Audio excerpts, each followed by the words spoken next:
Assalamu alaikum warahmatullahi wabarakatuh. Hope you're doing well. Let's keep going on St. Thomas Aquinas' Summa Theologica, Volume 1. We are in question 7, Article 2. Well, actually, question 7, Article 1. Okay? And this has to do with the infinity of God, and there will be several articles on this topic. Okay? And what I like about Aquinas is that he gets us thinking. He's very organized and logical in the way he writes, and I find it to be quite introspective as well.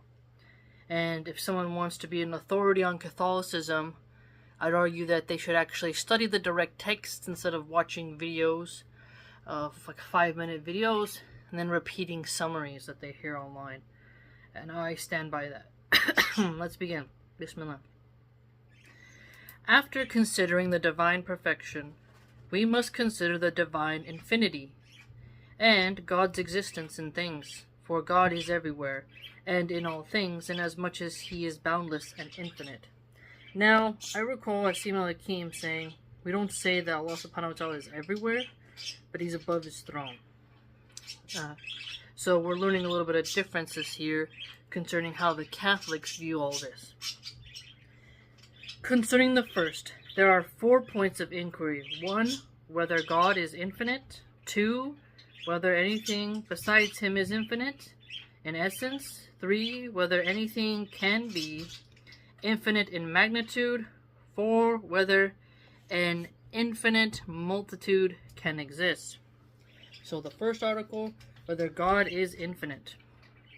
We proceed thus to the first article. Objection 1. It seems that God is not infinite, for everything infinite is imperfect, as the philosopher says, because its parts and matter, as is said in Physic I. But God is most perfect, therefore he is not infinite. Now that one's a weird one, because I've never heard someone say that if something is infinite, it can't be perfect. Because there is, what do we have to compare that to? You see what I'm saying? Objection 2. Further, according to the philosopher, Physic I, finite and infinite belong to quantity. But there is no quantity in God, for he is not a body, as was shown above, Q3A1. Therefore, it does not belong to him to be infinite. Now, that one's a tricky one, that infinite belongs to a quantity. But if something's infinite, then it hasn't been quantified, right? Because wouldn't a quantity denote that you've come to the summary? You've come to the conclusion? You're able to measure it?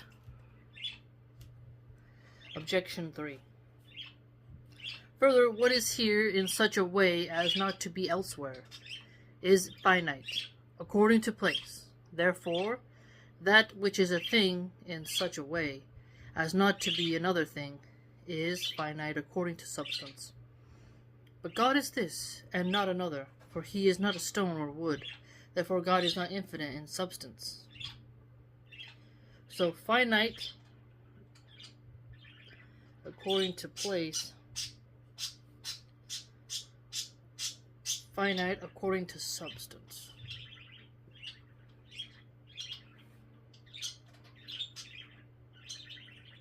Therefore, God is not infinite in substance. On the contrary, Damascene says, De fide orth I 4, that God is infinite and eternal and boundless.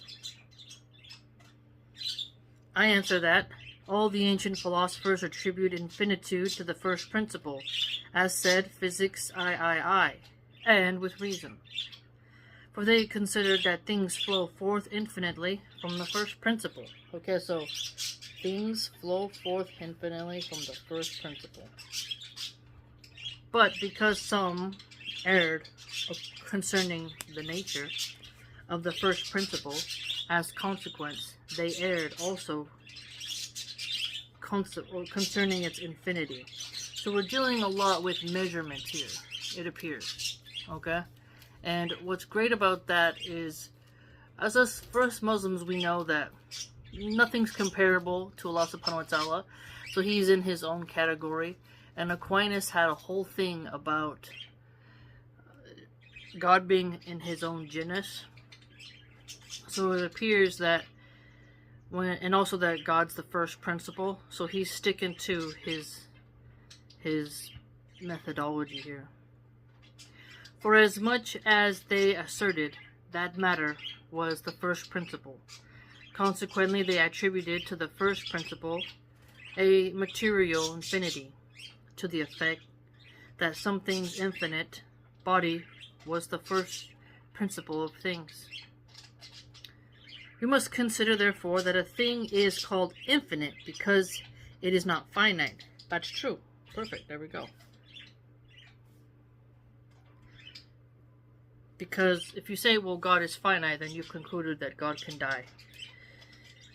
But if you say God is eternal, it means he has no end and is therefore infinite.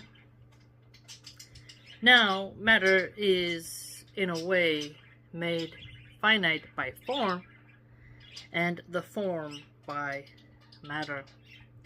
And matter indeed is made finite by form, inasmuch as matter before it receives its form. So, matter receiving its form, once matter has received its form, now it's going to be limited, because everything that has form is finite, is in potentiality to many forms. So also, once you have gotten your form, you have potentiality. But on receiving a form, it is terminated by that one.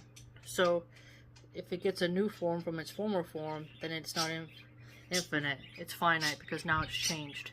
And now it'll have a new duration of forms, which is great, because he's staying logically consistent for us, and I really like that. Again, form is made finite by matter, inasmuch as form, considered in itself, is common to many. But when received in matter, the form is determined to this one particular thing. So, when the form is determined,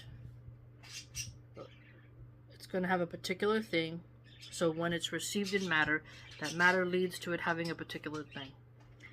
Now, matter is perfected excuse me, by the form by which it is made finite. Therefore, infinite as attributed to matter has the nature of something imperfect. So, if you have something that's infinite and then you attribute it to matter, the nature of it has changed, and it's going to be imperfect. So this would then make me think that if something is infinite, then it is therefore perfect. And if it is finite, then it's imperfect. For it is as it were formless matter. On the other hand, form is not made perfect by matter, but rather is contracted by matter, and hence the infinite regarded on the part of the form, not determined by matter, has the nature of something perfect. So, like I said, the part of the form, if it's not determined by matter, that's going to be better. Now, being is the most formal of all things, as appears from what is shown above. Q4A1, Objection 3. Since, therefore, the divine being is not a being received in anything, but he is his own subsistent being, as was shown above, Q3A4, it is clear that God himself is infinite and perfect. So, the divine can't be received in anything. And God is self-sufficient. Own subsistent being means self-sufficient. Perfect. Reply objection 2. Quantity is terminated by its form. Exactly. Which can be seen in the fact that a figure which consists in quantity terminated, is a kind of quantitative form. So we see here, quantity gets terminated by form, and then it's going to change into a quantitative form. Hence, the infinite of quantity is the infinite of matter. So we have two terms here, infinite quantity, infinite matter. Such a kind of infinite cannot be attributed to God, as was said above in this article. Reply objection 3. The fact that the being of God is self-subsisting, not received in any other, and is thus called infinite, shows him to be distinguished from all other beings. So distinguished from all other beings, and all others to be apart from him, separate. We know that Allah is separate from his creation, right? You can't compare them. Even so, there's such a thing as a self-subsisting whiteness. The very fact that it did not exist in anything else would make it distinct from every other whiteness existing in the subject. So his conclusion was that yes, God is infinite and perfect. And so the first objection was that everything infinite is imperfect, because the parts and matter, they make you not really perfect. But he corrected that. Remember, the other objection was that finite and infinite belong to quantity. Then the other one was it's finite according to place, then finite according to substance. And then he replied with things that flow forth infinitely from the first principle. It's gonna be something different because it has a different nature. Okay. And that a thing is called infinite because it is not finite. So he's really good at that. And then he mentions matter, before it receives its form, is in potentiality to many forms, but on receiving a form, it is terminated by that one again. So remember, potentialities, that's a becoming. That's something that's not complete, something that's lacking. And if you recall in past readings, if God is perfect, he cannot be a potentiality. Right? Because that would be something incomplete that's constantly changing and deleting what it once was. And remember here, the part of the form not determined by matter has the nature of something perfect. So, not determined by matter. Matter doesn't determine how God expresses himself. Okay? Matter is not something that can contrive and contort and distort. And now he also said, now being is the most formal of all things, as appears from what is shown above. Q4A1 objection 3. Perfect. And just recall that quantity is terminated by its form.